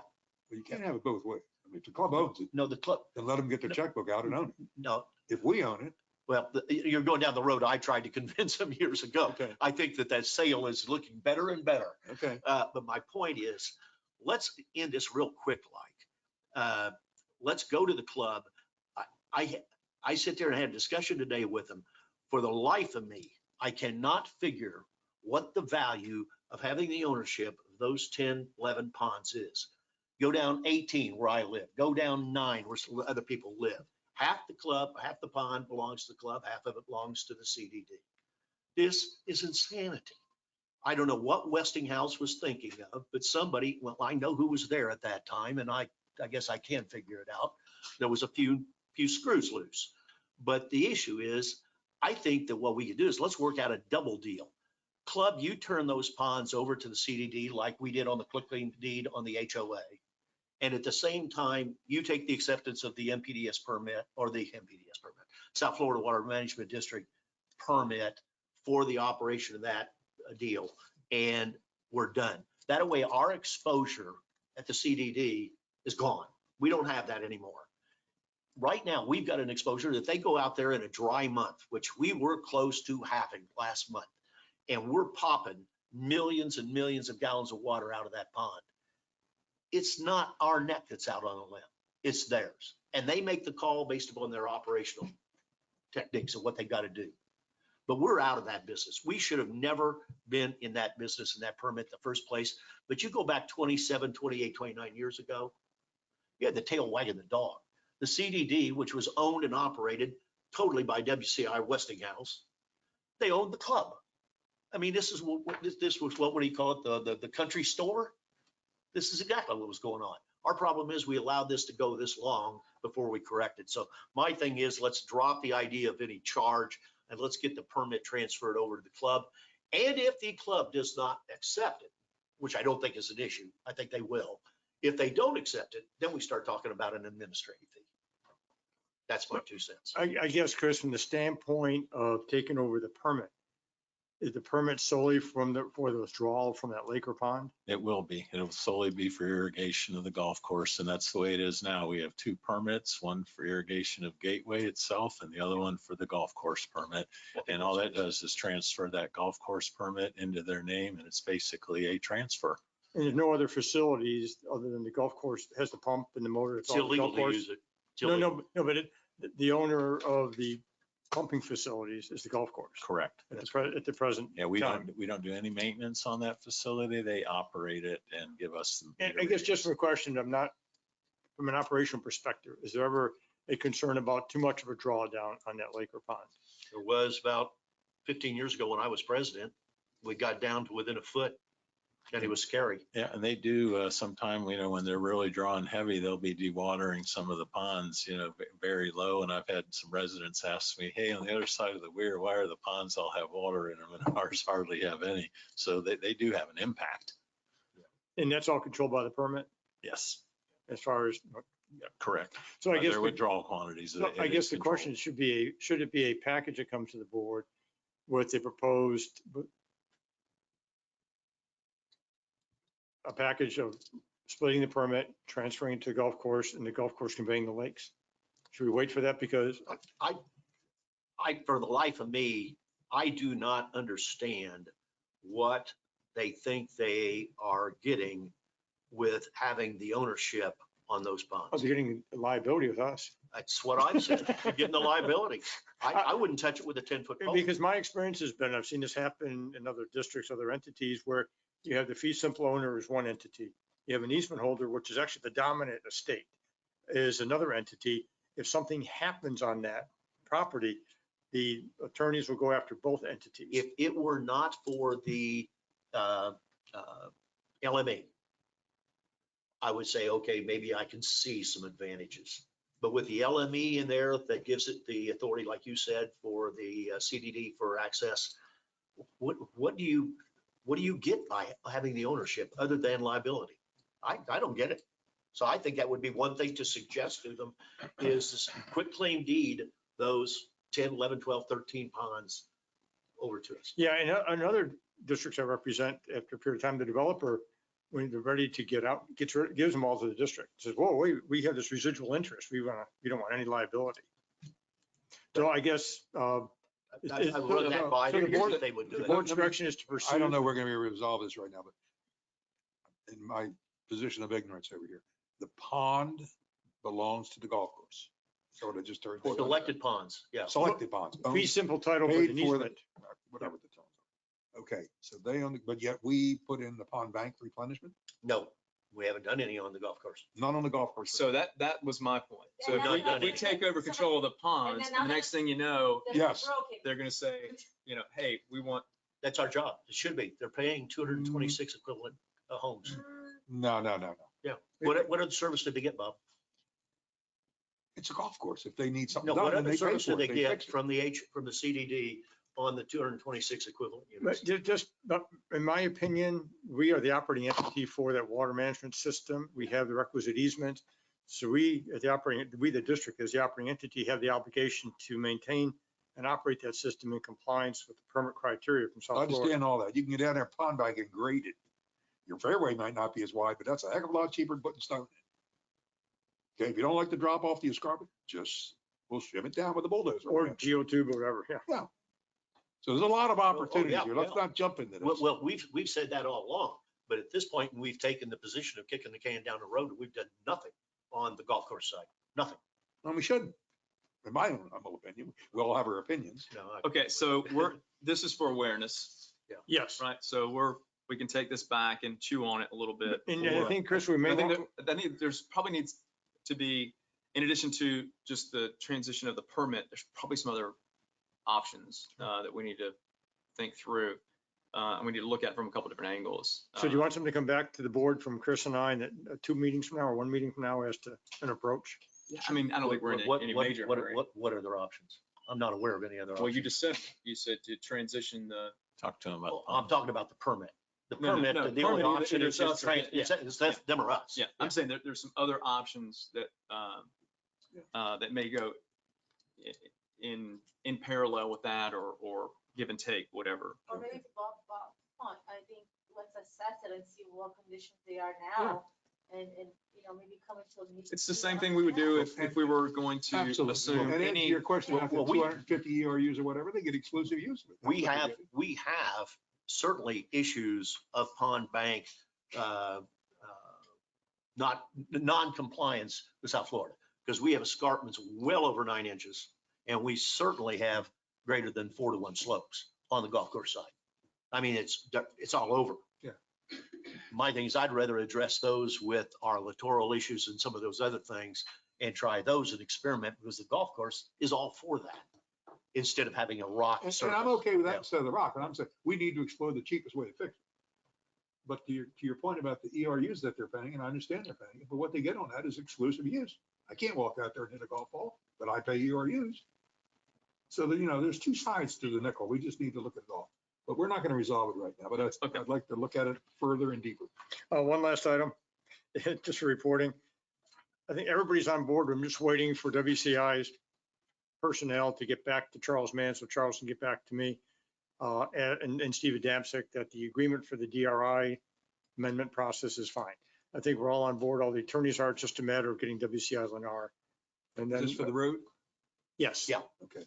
And so that's just a matter. And once we fill in, there's a couple blanks to fill in, get the exhibits attached, then as I understand it, the board approved a substantially final form for the chairman to sign. So then I would submit it to the chairman for signature once we get it all squared away. Naively thought this was going to be done in January. Shame on me. 2022 is coming up quick. Yeah, Yes, right. no, I'm just kidding.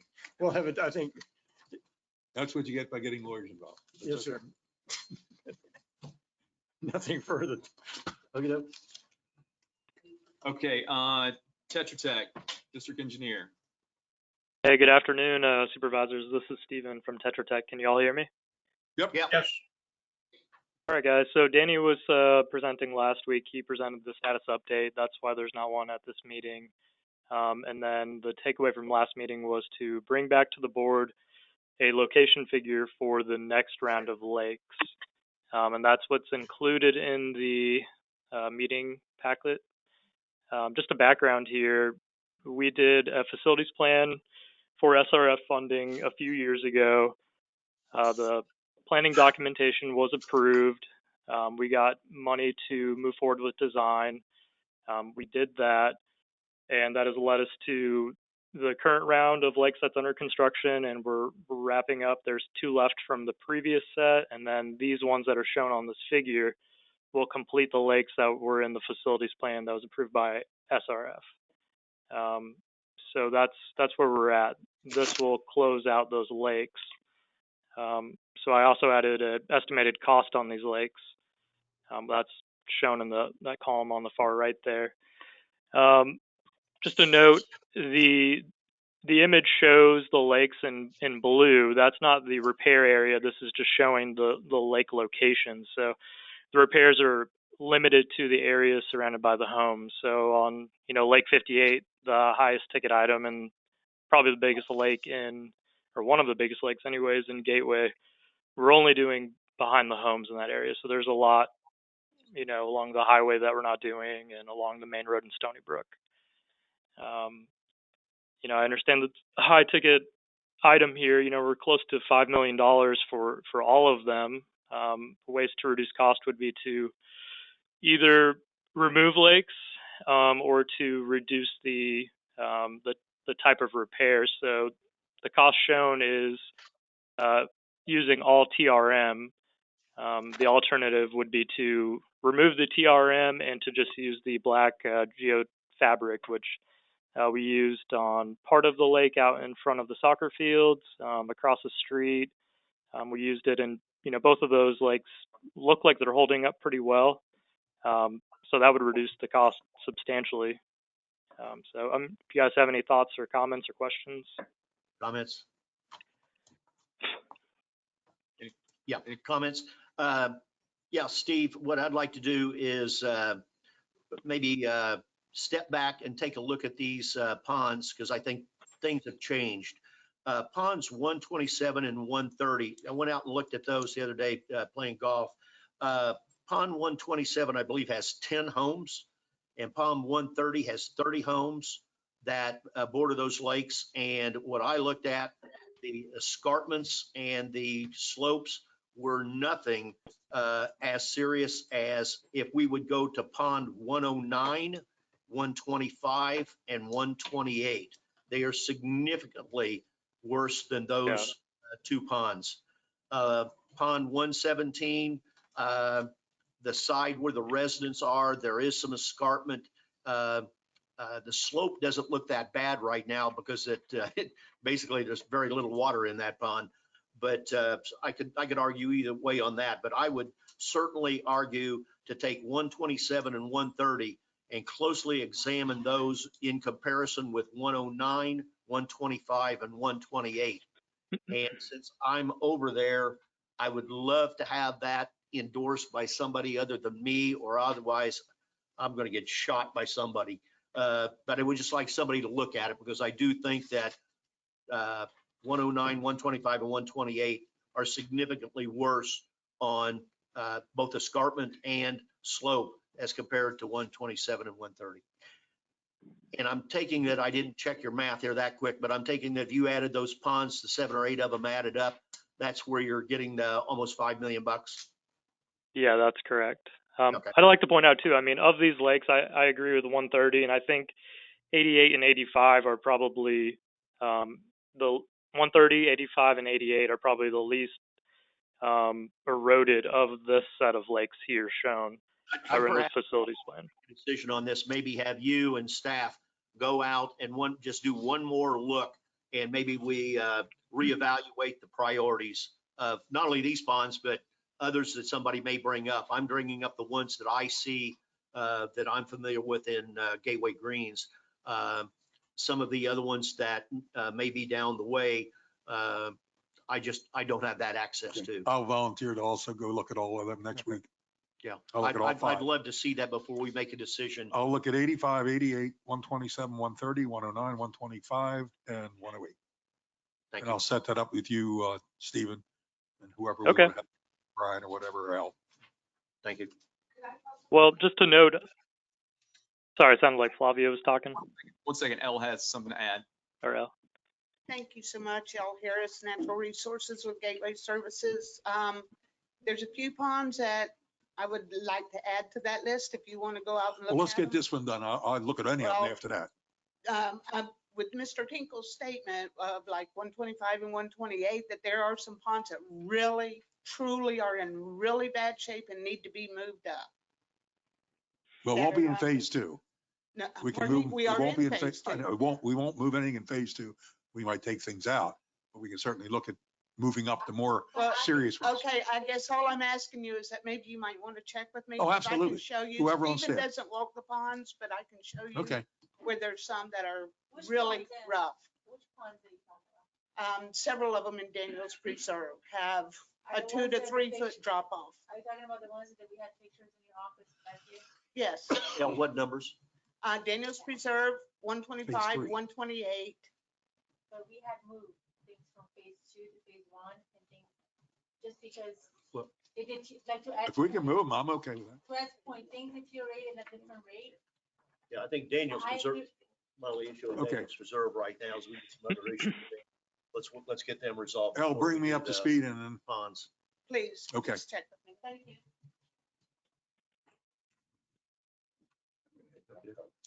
Stephen, you're back. Yeah, okay. All right. Well, that's really it for me today. I mean, I guess unless you guys have other questions, I'm here for a little bit. If I may. and I had one comment before. Oh, okay. You are preparing a map, like the map we're looking at right now, and it's going to be enhanced to the level of what Pelican has available. Is that correct? Where you're gonna have the right numbers on all the ponds? I think you were working with Jermaine on getting that. Is that Wanna make correct? Board know that I've requested that so I can find these ponds when I come over here and what community I'm looking at. So that. Sure, I'll yeah, have- we can definitely prepare that for you. Where we're at. No. Okay, I just want to let them all know that. This is a need to know, Bob. We have that. No, you don't. You think you do, but you don't. We've got a big cardboard deal. It's got all the ponds on it. Anyway, I didn't want to, Okay. it's coming and it'll be available for everybody. Good deal. Okay. Yeah, I know. And if I may ask Stephen just to briefly give a synopsis. So WCI asked if we could take conveyance of Matarita 4. There were some differences of opinion, what was acceptable or not. And you had a meeting out there Tuesday with the staff from Lennar. And, Yeah. just tell them what happened with that. Yeah, so it was me, Brian, and Jim, Wyatt from Tetra Tech, and Russell from Lennar, and Alex, and I think Aaron also from Lennar. We met at Matarita 4 to go over the items that are on our punch list. They also brought up items from Tony's punch list. They think they've satisfied most of Tony's. I'll leave that for him to judge.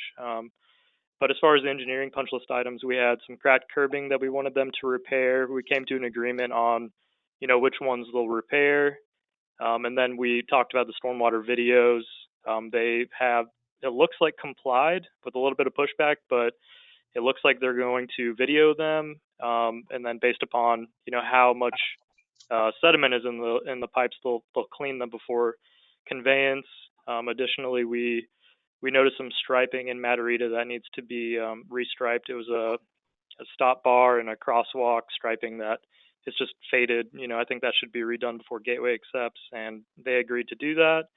And in regards to the tracked L pipe that we tried to tie into this turnover, they weren't really a fan of that. And they, in their opinion, they have a pretty good point. That was already turned over and it shouldn't be attached to this turnover. So, I'll let the lawyers argue that one out. But essentially, for everyone's, personal education here, there was a problem brought up by Bob and maybe, some other residents in Matarita that in the old Matarita Tract L, this was conveyed, I think, in like 2015. There appears to be some piping that was installed short of where its target was. It's like in the lake bank. It's supposed to have a flared end section on it, and it doesn't. There's also another stick of pipe just a little bit further down the lake bank that's also missing a flared end section, but it appears that one's long enough. It's just missing the end section on it. We brought it up to Lennar and asked them to just be good sports and, hey, out of good faith, can you guys, make these changes, while we're turning this over? And they didn't want to entertain that. What a shock. The pipe's too short. We shouldn't Yeah, accept so it. we went over to that address that you gave us, Bob, me, Brian, and Jim, and fortunately we've been in a pretty bad drought, so we could actually see, where the pipe was. Granted, it was still buried in the lake bank and has a big old, rock on top of it. But it needs to be addressed by someone. I mean, it looks like it's missing at least a stick or two of pipe and then the end section. Again, it was turned over in 2015. I tried to do some research, and that was like 6 years ago, so I couldn't really find much on it. I wasn't aware of this particular issue. I'll look through my files also and work with Chris and Steve on this as to any remedies or approaches with WCI&R on this. Yeah, this is a construction deficiency, point blank, simple as that. They need to fix it. And Stephen, do you have a cost to remedy, an estimate on what it would take to add a couple sticks of pipe or head walls on that? I mean, as dry as it is now, it wouldn't take much, but if they have to dewater the lake and put bedding in, and that could add up. On Lake 59, we got an estimate from Met Tower to essentially do the same thing.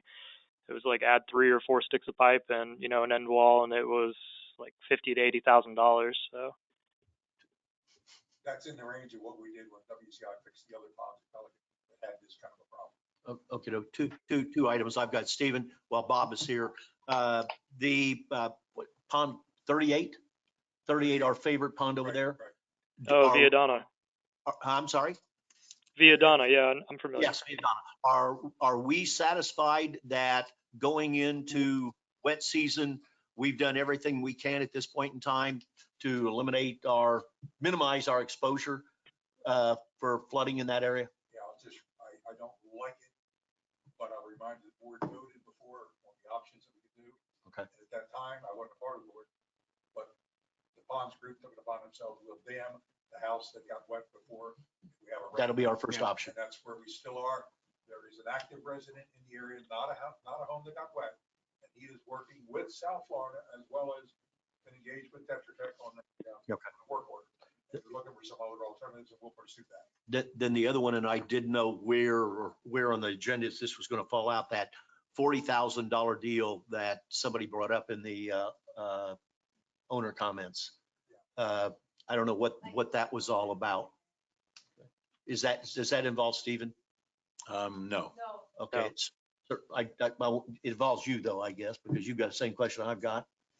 What's going on? It's a pretty expensive house. Well, Al, do you want to Yeah, address it? I'm or- going to join back in Okay. Oh, Okay, Yeah, good. so let the record show that Go ahead, Supervisor Trip. Gephardt is transitioning over to mobile at 4:40. And that, make a motion for his participation, finding exceptional circumstances. second. Motion is second. All in favor? Aye. Any opposed? Thank you.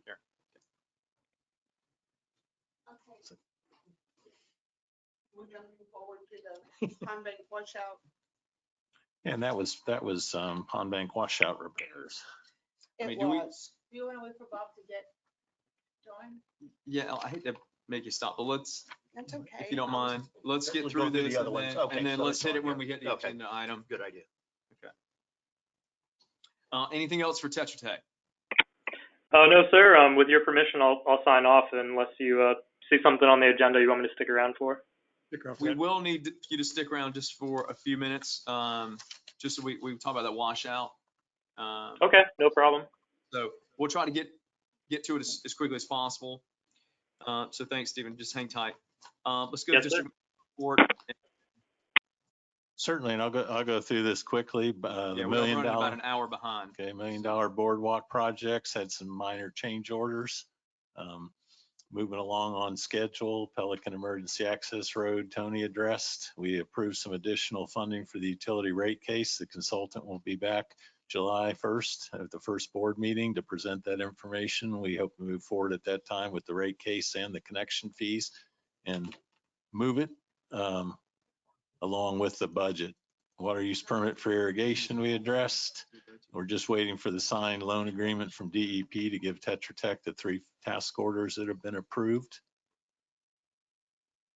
Commerce Lakes Roundabout is also on schedule. They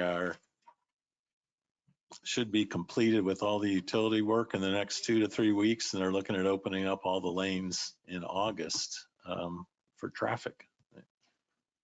Summer Force Main project was bid out the other day. We had 3 bids. Tetra Tech will be bringing those back at the next meeting. They range from $716,000 to $1.4 million. And the schedule's on there for you. Griffin Drive Roundabout, we're working on 90% plans. There's a set few other development projects I mentioned. Yeah, Summit Broadband, fiber optic network installation. We've gotten the plans out. We're participating with them to get it included as additional insured. And you know what happens anytime a project comes in. Coming up, Hampton Park bond release, next agenda. Okay. Okay. Bond validation process for construction funds, and that's a year from now. We'll be moving forward with that, and Association of Special Districts is meeting in 2 weeks in Orlando.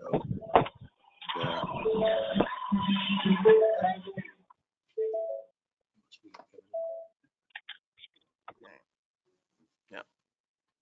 And that's all I have for the management status report. Okay. And then business manager.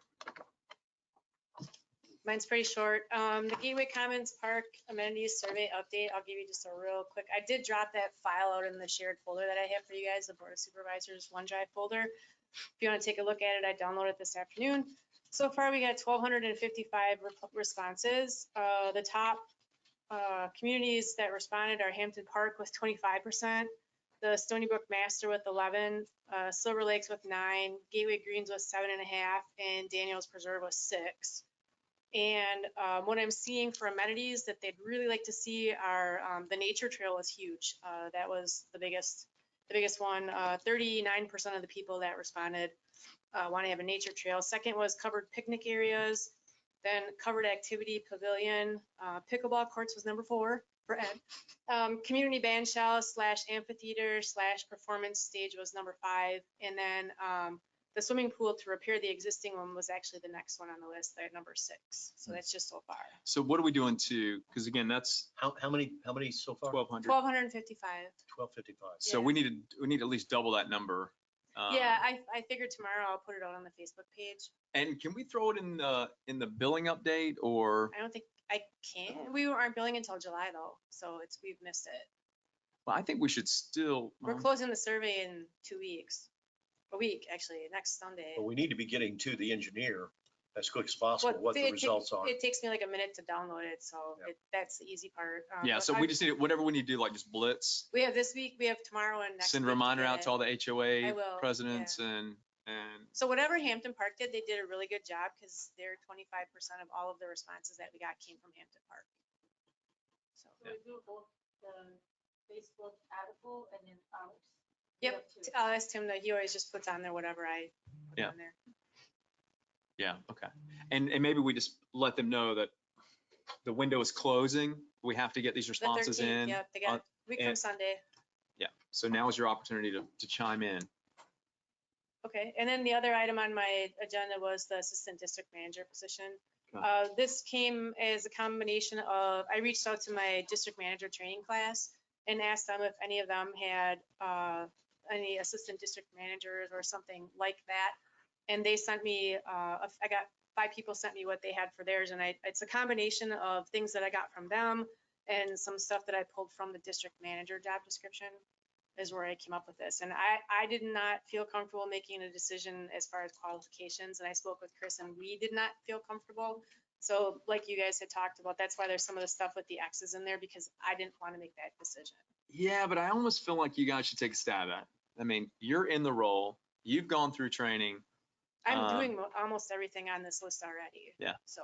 Well, and probably makes sense. Yeah. And I think we'll probably need some time to chew on this before we approve it. Let's probably bring it back the next board meeting. Assistant district manager, Yeah, this is the assistant. to me, it's exactly the same as the manager, with what exception? The time, experience.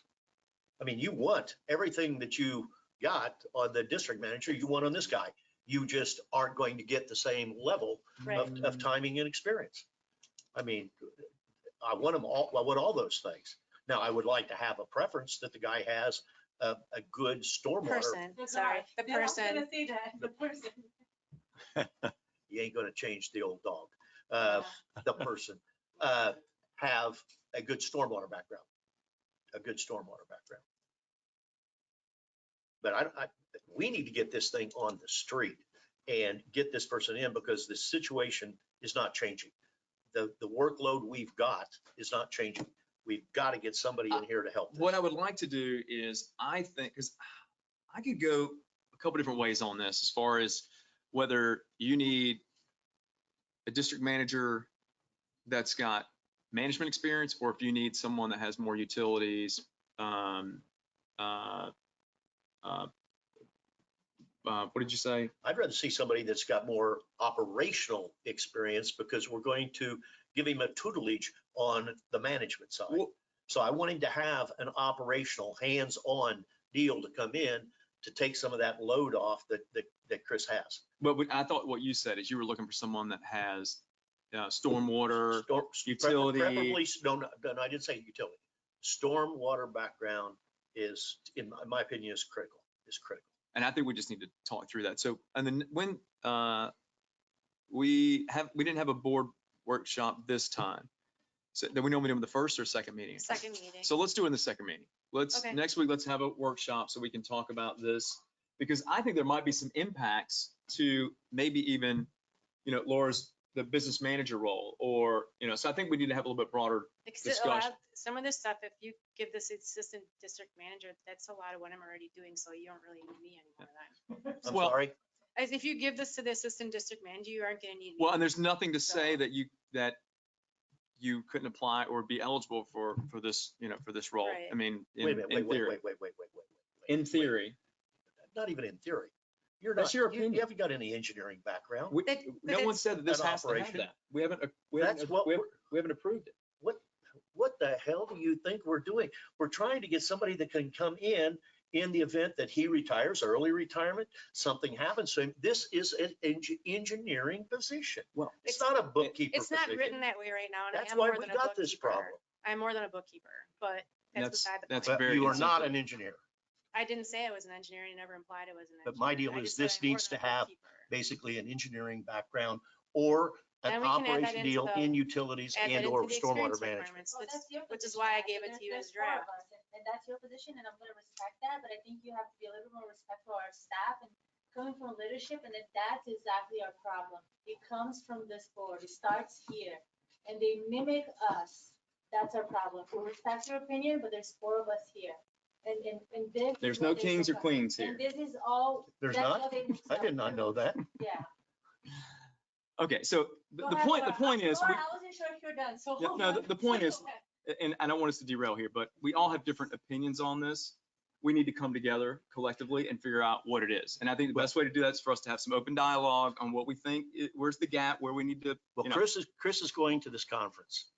And if there was ever a place to troll, conference is the place. Yeah, I don't And disagree. he can come back with these people or come back with, let's say, opportunities to go to people. Because right now, I've been talking to people around. This person we're looking for, I'm telling you, they don't grow on trees. You're going to have to go out and dig, and you're going to have to steal somebody to get this job position. It's that simple. Yeah. It's that simple. Okay, so let's get that on the next board meeting. We'll have Sure. a, Okay. we'll have a workshop and we'll iron this thing out. All right. That's all I have for my Okay. update. Thank you. The false indicates she needs to leave, which means we lose the forum. Sue, what? We need to leave. We lose our forum, we can't conduct business anymore. Well, can we do one thing? What I'd like to do is one critical item.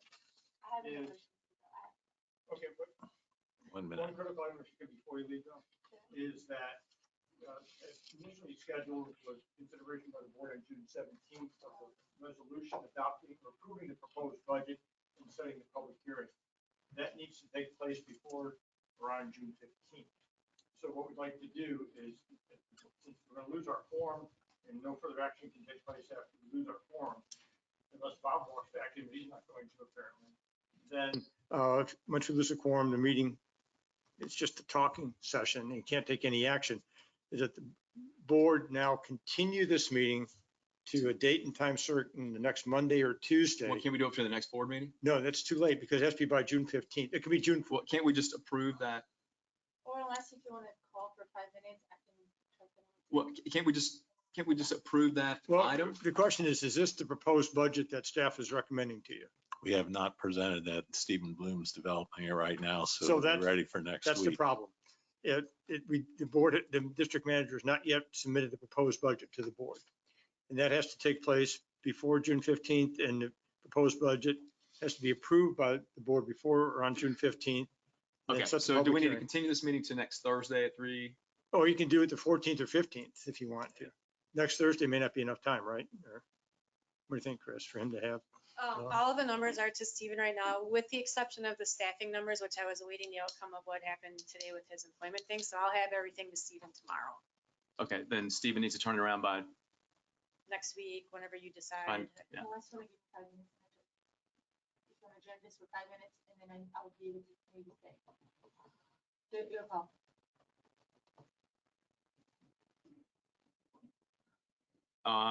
man, I hate if Bob's, I think it's going to be disjointed. Is there anything critical other than that piece? No, today? it would take, just a quick review and the board approve it, but it has to be I'm talking done. other items. No, I would suggest no. Are there any other items and action items? I guess that's the question. So if we continue to, is next Thursday, do you think we'll have enough time? I can't speak for Stephen, but I would think that that should Okay. be enough. Yeah, there's What only is one other, next Thursday? yeah, Continuation of the this 10th. meeting. Yeah, but what is that? June What about- 10th. What about notice, Tony, public notice? Nope, no, if we continue it to a date and time certain. Okay. Then we're okay. For that short period of time, we're okay. All right, so do I need a motion to continue the meeting to June 10th at 3 PM? Yes, Do I have that motion? for the, You have for the to- purpose of the budget and also the remaining action items. I'll make that motion. All right, so I have a motion, a second, all in favor? Aye. Any opposed? Okay, and that carried unanimously by 4. So with that, We're we're done. continued. We're today. continued. We are Thank you. continued. All right, thank you, Thank you. everyone. Thank you for those online. We have two supervisors Thank that you. have to leave early today, so Oh, we you lost really? quorum, so we have to continue the You have a meeting broken arm? to a later date. No, your kid does? Thank you. Tony, give him 2 Band-Aids. We did? I have a sling at home. Brucey's on? I'm bleeding.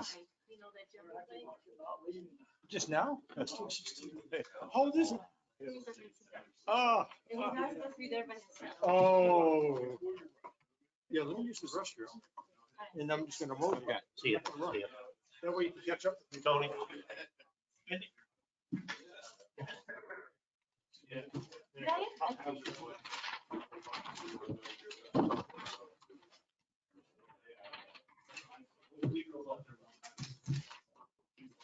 I? Let me use the restroom real quick. Let me use the restroom. Sorry, let me use the restroom. Let you, when you go. No, no, sure. I knew you looked at me on the podium going, no. Let's don't say we did. Hey, Chris, are we stop recording?